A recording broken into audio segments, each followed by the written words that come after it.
Marie, Marcel, Anne-Geneviève et les autres sont entrés dans Paris le 31 janvier 2013. Un convoi vraiment exceptionnel. Des Champs-Élysées à la Concorde, jamais on n'avait vu pareil chargement. C'est absolument, on vit ça par une fois dans sa vie. Ces 9 cloches sont les nouvelles voies de la cathédrale Notre-Dame.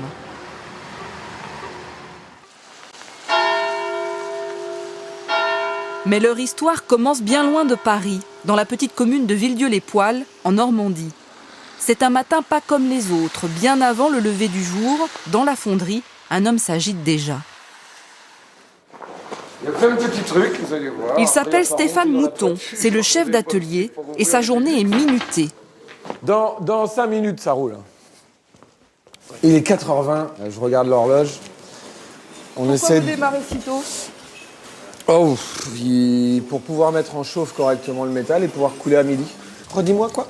Lui et ses hommes s'apprêtent à couler la dernière des 8 cloches fabriquées ici pour la cathédrale Notre-Dame. Dans le four construit en 1865, il charge un peu plus de 6 tonnes de bronze. Ces lingots contiennent 78% de cuivre et 22% d'étain. On appelle ça l'airain. En allumant le four, Stéphane lance un compte à rebours que rien ne pourra plus arrêter jusqu'à la coulée. Un dernier coup d'œil sur le cuivre. Bientôt, il colmatera l'œilleton avec un drôle de mélange. Ça, c'est de l'argile avec un peu de poil de chèvre. Et ça nous permet de faire les moules. C'est ce qu'on appelle ça du massacre dans notre jargon. Et ça permet en fait, je vais fermer définitivement la porte. Il ne faut pas que je la scelle non plus parce qu'après on ne peut plus l'ouvrir. Cette pâte, qui contient aussi du crottin de cheval, permet d'éviter toute entrée d'air pour garder un maximum de chaleur à l'intérieur. Ce four est un monstre qui dévore une quantité impressionnante de bois, 6 mètres cubes au total. À gauche. Toutes les demi-heures, il engloutit une nouvelle ration. C'est bon. Mets pas la main à main, tu pourras plus mettre la main dedans. Voilà, comme ça. Sinon après ils vont se mettre mal et on va se faire tout droit. À un moment donné, ça fait un tourbillon. T'as le four qui... Ah ouais, c'est même excitant. Avec le bois, il ajoute ensuite du charbon. Vas-y. Alors, Son obsession, entretenir la flamme pour faire fondre le métal. ce qu'on cherche, on ne cherche pas à griller des saucisses. On ne veut pas du charbon de bois, on veut de la flamme. Ah. Vous voulez monter jusqu'à combien? Le métal, il faut on va dire 1000 degrés. Il faut qu'on monte à 1100 degrés au niveau du métal. Dans le four, on va être à 1400 degrés. Vas-y, pareil, au même endroit. Pour atteindre cette température idéale, il faudra alimenter la bête sans relâche pendant 8 heures. Là. Mais pourquoi changer les cloches de la cathédrale Notre-Dame? Tout simplement parce qu'elles sonnaient faux. Les experts sont formels, ces 4 benjamines fondues en 1856 dans un métal de mauvaise qualité balançaient bien, mais manquaient de résonance. Notre-Dame a donc descendu les 4 cloches de la discorde pour les remplacer par 8 petites nouvelles. Pour ces 850 ans, la cathédrale veut retrouver ses sonorités d'origine, celles d'avant la Révolution française. Mais les benjamines ne seront pas fondues. L'État, leur propriétaire, a décidé de les conserver pour pouvoir un jour les exposer.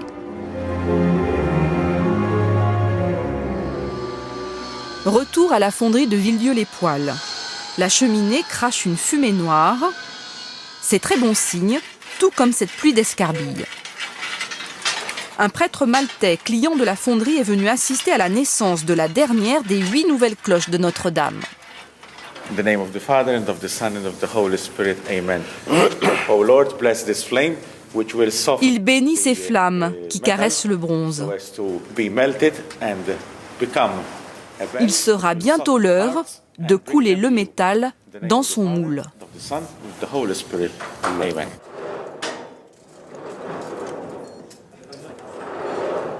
La porte du four s'est rouverte, livrant un spectacle fascinant. Même les télévisions japonaises et qataries assistent à l'événement. Stéphane, tu veux venir? Peut-être falloir lever là, non? À gauche, non? La température du métal atteint maintenant 1100 degrés. Le bronze est prêt. Attention, on va enlever. On enlève, s'il vous plaît, faites attention. Stéphane Mouton, le chef d'atelier, dirige les opérations. Ferme. Ok. Donc, messieurs, dames, vous pouvez vous préparer, reculer, on ouvre un peu la grande porte et on se prépare pour couler. Le moule pèse 9 tonnes. Il est enterré dans une fosse sous ce cercle gris. Le métal en fusion entrera par ce trou. Il faudra moins de 5 minutes pour remplir le moule. Téléphone, on éteint les téléphones, s'il vous plaît. Il est temps pour le recteur de la basilique de Lisieux, Monseigneur Lagoutte, de bénir le bronze de la nouvelle cloche. Seigneur, Dieu Tout-Puissant, nous t'en prions, répands ta bénédiction sur ce métal. Doucement, pas trop dans le canal. Faut pas que... Bon, on y va? C'est parti.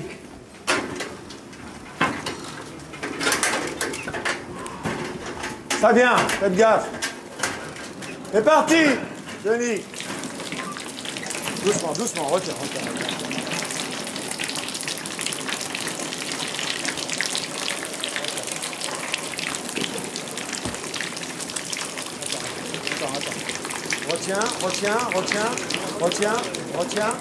Retiens. On suit la fumée autour. Une fois le moule rempli, il faut enflammer les gaz qui s'en échappent. Une opération délicate. Daniel, là-bas. Sac de sable, c'est bon? 2 cm. On les a. Bon, voilà, on peut ouvrir. Messieurs, dames, la coulée est terminée.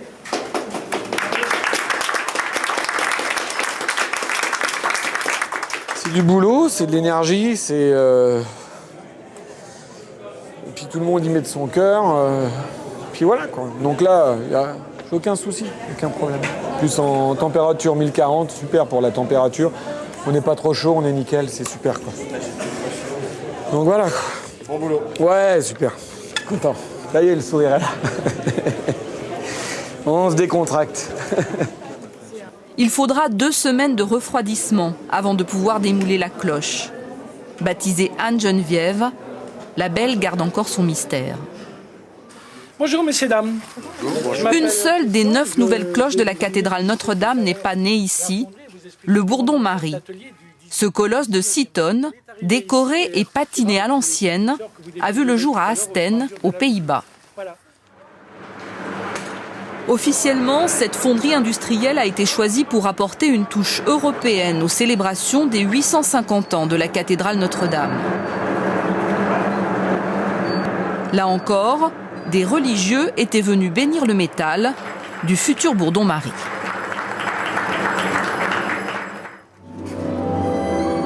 Il rejoindra dans la tour sud le Bourdon Emmanuel, qui s'y est installé en 1686 sous le règne de Louis XIV.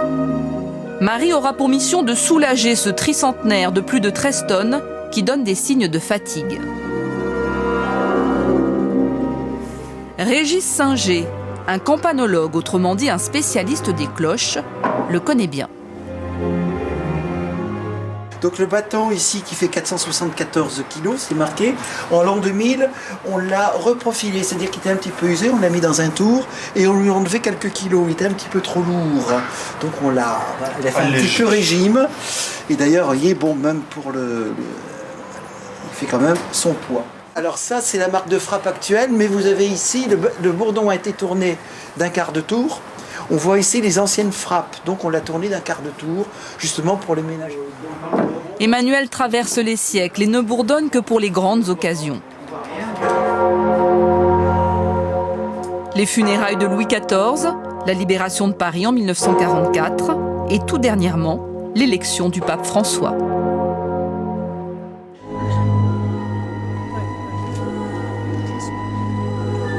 Anne-Geneviève va enfin se dévoiler et montrer sa belle robe. Au fond de la fosse, Virginie Bassetti, sculptrice sur cloche, a rejoint Stéphane Mouton, le chef d'atelier.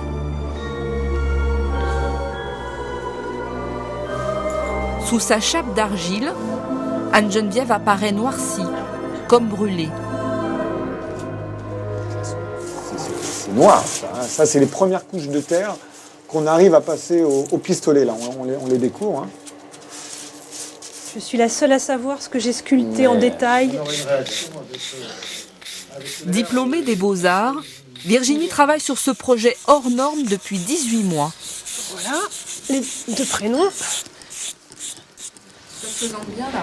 Ah, ça se présente très bien. Tout ce qui reste un petit peu à ébarber, là, c'est du travail de cisure que fera mon confrère. Donc là, vous voyez que l'argile, elle colle bien quand même à la cloche. Hein, elle s'en va par plaque. Et puis là, je vais avoir les filets. Alors les filets sculptés sur le thème des flammes. Elle a d'abord modelé tous ces motifs sur une fausse cloche qui a permis de fabriquer le moule. À ce stade, il arrive parfois qu'il découvre des malfaçons, mais à première vue aujourd'hui, rien ne cloche. Ah, mais c'est incroyable, ces fondeurs font un travail de tellement bonne qualité que j'ai du mal à enlever l'argile. Avec ma petite brosse laiton. Non, c'est super. C'est super, c'est très beau. C'est raide.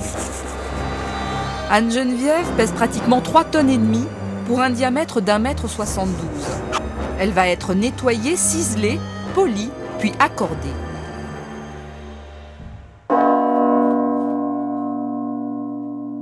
Avant cela, il faut s'assurer qu'elle sonne bien.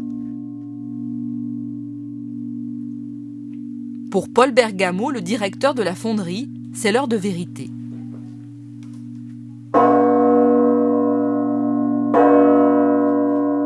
Et là, on a une résonance exceptionnelle, alors que la cloche, elle est encore recouverte de terre, ce qui nuit à la résonance, ce qui nuit au son. On a déjà un son qui est profond, qui est moelleux, non, ça va être une très très belle sonnerie.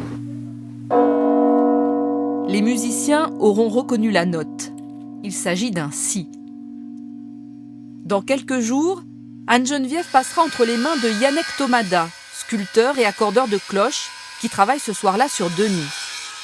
Millimètre par millimètre, il enlève à la meuleuse une fine couche de bronze pour obtenir le son parfait, celui que la cloche doit émettre. Je suis en train de travailler la pince de frappe, qui est l'endroit où le battant vient taper. Et en fait, je suis en train, on dit aplatir la pince de frappe, c'est-à-dire que je fais descendre le plat de 5 mm sur l'intérieur. Donc tout ça, il faut rester tout bien plat. Ça a pour effet de faire baisser la note de la cloche. Cette cloche ira aussi à Notre-Dame. Il y a encore du travail dessus pour atteindre le do dièse désiré, mais voilà quoi, c'est un bel ouvrage déjà. Alors que Denis est encore à l'accordage, Marcel atteint déjà le stade des finitions. Virginie Bassetti frotte le bronze pour mettre en lumière certains détails. Il concerne la vie du saint qui a donné son prénom à cette cloche. Alors cette cloche-ci est dédiée à Marcel, qui était un évêque de Paris, qui a sauvé Paris d'un dragon serpent qui infestait les eaux de la Bièvre. Et ce que vous voyez comme effet de matière ici, ce sont les eaux de la Bièvre qui renaissent. Donc là, on a les effets de matière d'eau, ici, que j'ai creusé avec ma petite spatule de sculpture. Là, vous avez des empreintes digitales ici, ainsi que là. En fait, on voit mes traces de pouces. Pour un futur archéologue qui ira voir les cloches dans 50 ou dans 100 ans, il dira « Ah oui, quand même, le fondeur était bon parce qu'on voit encore les empreintes de l'artiste. » Pendant au moins 3 siècles, les cloches de Notre-Dame porteront son empreinte.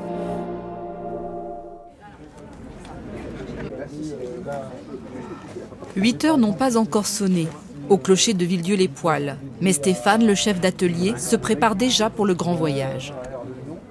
À faire un petit pincement en coeur qu'elle est ici, quoi. C'est pas n'importe quelle cloche, surtout pour un fondeur de cloche. Ça, on le réalise qu'une fois dans sa vie. Et elles sont parties pour quelques années, quelques siècles, on va dire. Les habitants se sont levés à l'aube pour saluer leur cloche. C'est la première fois que les 8 jolies Normandes sortent de la fonderie et sont ainsi exposées à la vue de tous. Pour une ville comme Villedieu, c'est quand même c'est du beau travail, du très beau travail. C'est un événement hein, qu'on ne reverra pas, parce que c'est tous les 400 ans qu'ils disent que ça dure les cloches. Les cloches sont rangées, de la plus petite à la plus grande. Jean-Marie, la plus légère, pèse 782 kg. La plus lourde, le Bourdon-Marie, fabriqué en Hollande, 6 tonnes. Il est transporté seul sur un second camion. Le convoi prend l'autoroute de Normandie, reste environ 300 km à parcourir, direction l'île de la Cité, au cœur de Paris. Première escale, à l'entrée de la capitale, place de la Porte-Maillot. Voilà. Excellent, génial. C'est merveilleux d'arriver comme ça. Elles sont là. C'est chouette, on est contents, on est ravis. Pourquoi vous les prenez en photo, monsieur? Par curiosité, parce que jusqu'à la fin de mes jours, jamais ça se reproduira de les voir Porte-Maillot.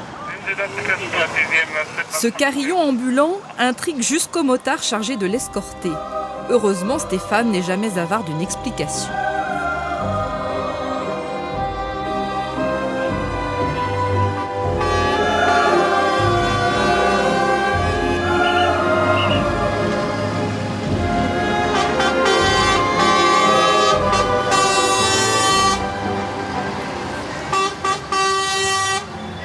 Quand le Bourdon-Marie s'avance enfin sur le parvis de la cathédrale où la foule s'est rassemblée, l'émotion est à son comble. Ah, c'est difficile de résister, c'est dur. Non, je suis content, attends, quel privilège. Qu'est-ce qui vous fait venir les larmes? Bah regarde, je veux dire, hein, voilà, les cloches elles vont aller là-haut. Donc c'est ça, c'est ce moment, c'est pour tous les gens qui sont là. Et, ouais, c'est fort quoi. Virginie Vassetti, l'artiste qui a créé les décors, renseigne elle aussi les Parisiens. À quoi correspondent les noms? Alors ils correspondent à des saints ou à des personnes qui ont joué un rôle au niveau de l'évangélisation de Notre-Dame. Donc vous avez Jean-Marie qui est dédié à Jean-Marie Lustiger, Benoît-Joseph, Benoît XVI, Maurice de Sully, Étienne, le premier évêque. Juchée sur son char comme une reine de carnaval, la sculptrice pose pour la postérité et accorde des autographes à ses admirateurs. Il a certainement écrit un poème, sinon toute une œuvre à propos de votre œuvre. À vous. On les touche, on les photographie. Les autochtones se mêlent aux touristes de passage qui n'en croient pas leurs yeux. Mesdames, comment vous les trouvez? Superbe. Extraordinaire. Moi j'ai vu les moules en fabrication et les voir aujourd'hui c'est très émouvant. Voilà, j'ai la chair des poules. Pourtant je ne suis pas croyante mais c'est pareil. Pour moi c'est beau. J'ai lu quand j'avais 10 ans le roman de Victor Hugo. Oui. Et l'une des scènes les plus émouvantes était celle dans laquelle Quasimodo nommait ses cloches. Et donc je suis très ému de trouver Marie Gervière, Marcel, Jean-Marie. Installés en face de la cathédrale, les gradins affichent complet.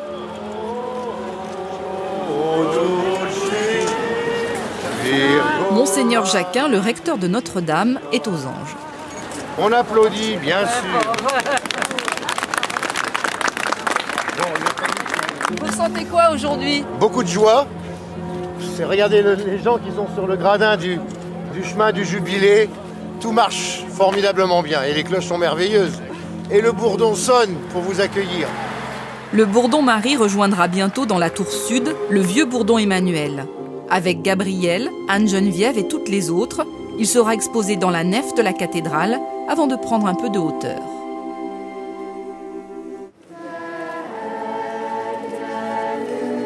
Le spectacle aurait enchanté Quasimodo, le sonneur de cloche de Victor Hugo. Au cœur de la nef, les 9 nouvelles locataires de Notre-Dame s'offrent au regard.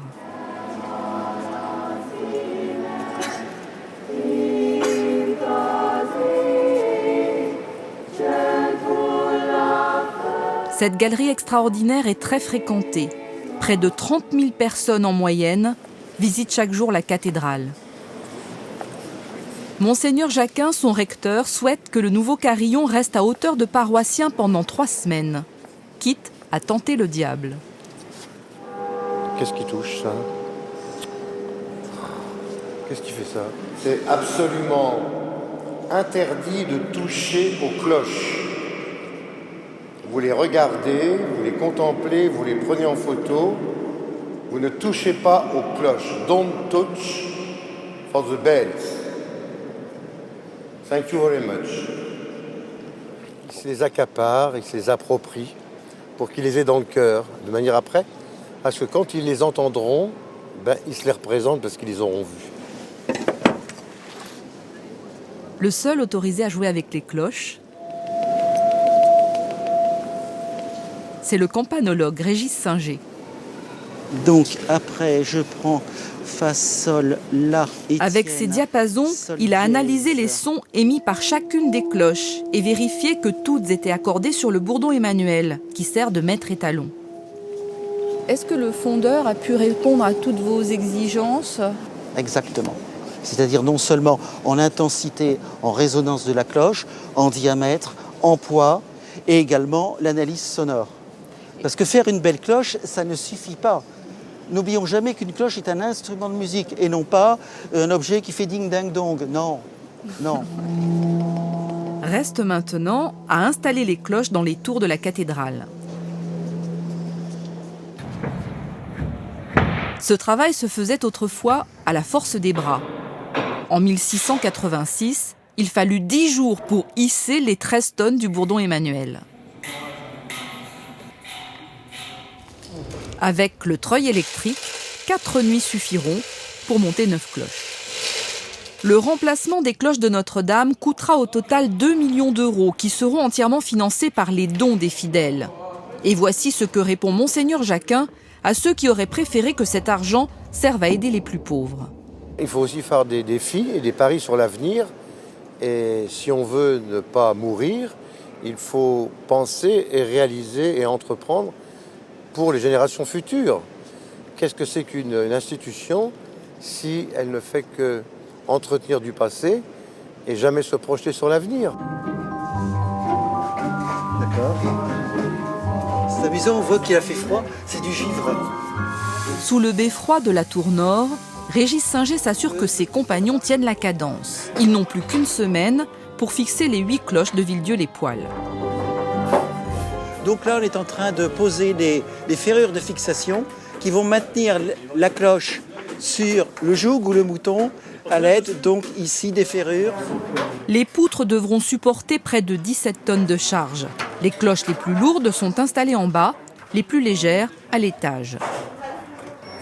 Au XVIIe siècle, il fallait 40 sonneurs pour balancer toutes les cloches de Notre-Dame. Aujourd'hui, ces petits moteurs ont remplacé les hommes. C'est vrai que c'est tellement pratique d'appuyer sur un bouton. Ça enlève un peu la magie? Dans un certain sens, oui, mais vous savez, il vaut mieux quelquefois un beau moteur de mise à la volée bien réglé que quelqu'un qui tire mal les cloches. Il n'y a rien de pire que des mauvais sonneurs.